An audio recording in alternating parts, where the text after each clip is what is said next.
যে বিনোদন কেন্দ্রগুলোর সাথে জড়িত রয়েছে ঢাকার ইতিহাস এবং ঐতিহ্য। এমন কয়েকটি স্থানের নাম যদি আপনার কাছে জানতে চাই, তবে ঢাকা রমনা পার্ক তাদের ভিতর শীর্ষ স্থানেই থাকবে।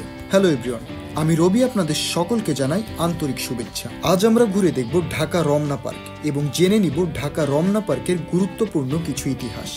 ঢাকা রমনা পার্ক 68 একরেরও বেশি আয়তন নিয়ে অবস্থিত, যার মধ্যে 8 একরেরও বেশি জায়গা জুড়ে রয়েছে হ্রদ।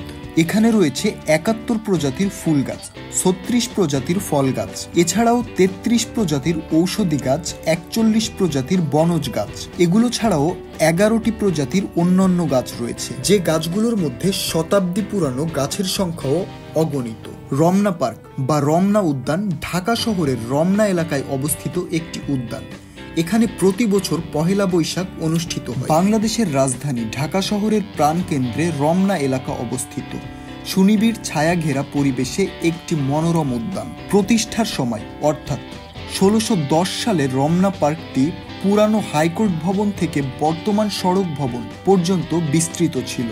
রমনা পার্কের বর্তমান আয়তন 68.50 একর। প্রতি বছর ছায়ানটের উদ্যোগে ঐতিহ্যবাহী রমনা পার্কের বটমূলে পহেলা বৈশাখ বর্ষবরণ অনুষ্ঠান আয়োজন করা হয়। সবুজে ঢাকা মোঘল আমল থেকে বর্তমান সময় পর্যন্ত বিভিন্ন ঘটনার সাক্ষী রমনা পার্কে প্রায় 211 প্রজাতির উদ্ভিদ রয়েছে, যার মধ্যে রয়েছে অসংখ্য লতাগুল্ম, দুর্লভ প্রজাতির ছোট বড় বৃক্ষ এবং পাদাউক কেয়া, কৃষ্ণচূড়া সহ নানান মৌসুমী ফুলের সমারোহ।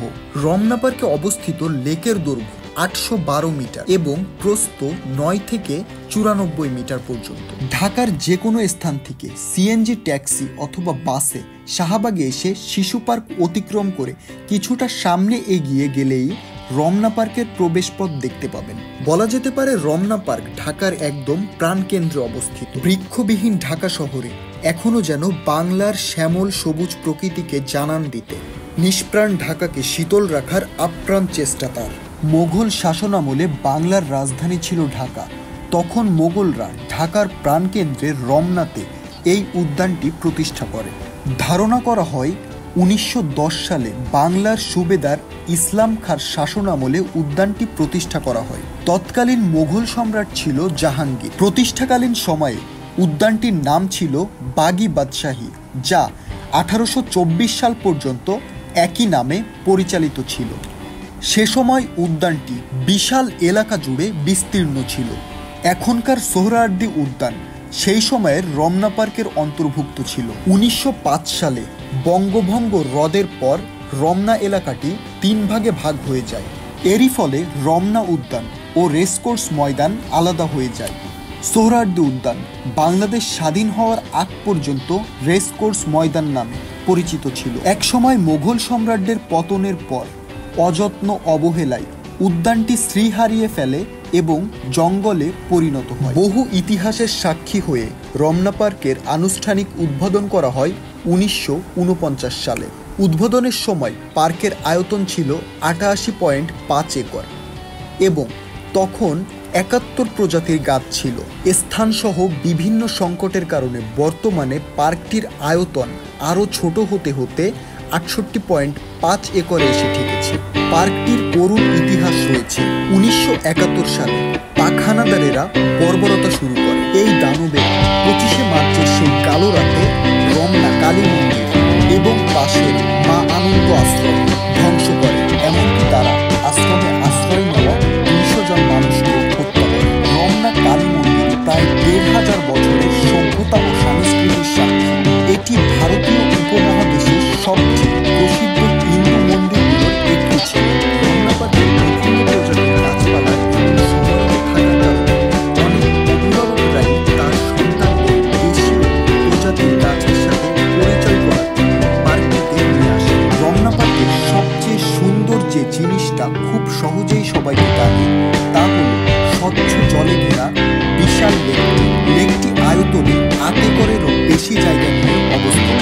বর্তমানে রমনা পার্কে রয়েছে চমৎকার বিশ্রাম করার মতো স্থাপনা, পাশাপাশি সুন্দর এবং অসাধারণ গার্ডেন পার্কটিকে অনেক সুন্দর রূপদান। এই পার্কটিতে এখন বড়দের পাশাপাশি শিশুদের জন্য রয়েছে উন্মুক্ত বিনোদন, বিশাল আয়তনের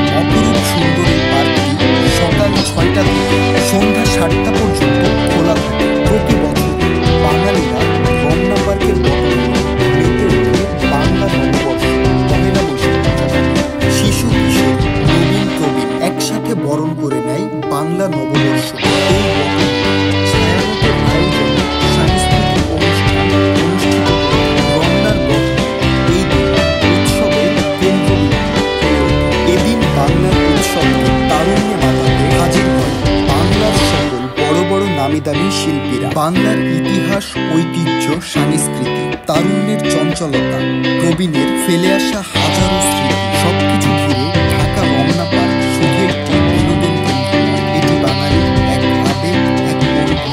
নতুন প্রজন্মের কাছে হাজারো স্মৃতি উন্মুক্ত বইয়ের পাতার মতো নিয়ে দাঁড়িয়ে আছে বাঙালির এই রমনা পার্ক, যে বইয়ের প্রতিটি পাতায় রয়েছে বাঙালির উপর অত্যাচারের গল্প, বাঙালির ত্যাগের গল্প এবং বাঙালির বিজয়ের গল্প। বাঙালি হিসেবে আমরা চাইব ঢাকা রমনা পার্ক শুধু এই প্রজন্ম বা পরবর্তী প্রজন্ম নয়, ঢাকা রমনা পার্ক বেঁচে থাকুক হাজার প্রজন্মের কাছে। প্রিয় দর্শক, আজকের ভিডিওতে যতটুকু পারি ঢাকা রমনা পার্ক সম্পর্কিত তথ্য আপনাদের মাঝে তুলে ধরার চেষ্টা করেছি। এর ভিতরে যদি কোনো তথ্যগত ভুল থাকে তাহলে আশা করি সবাই কমেন্ট বক্সে। আশা করি আপনাদের সাথে দেখা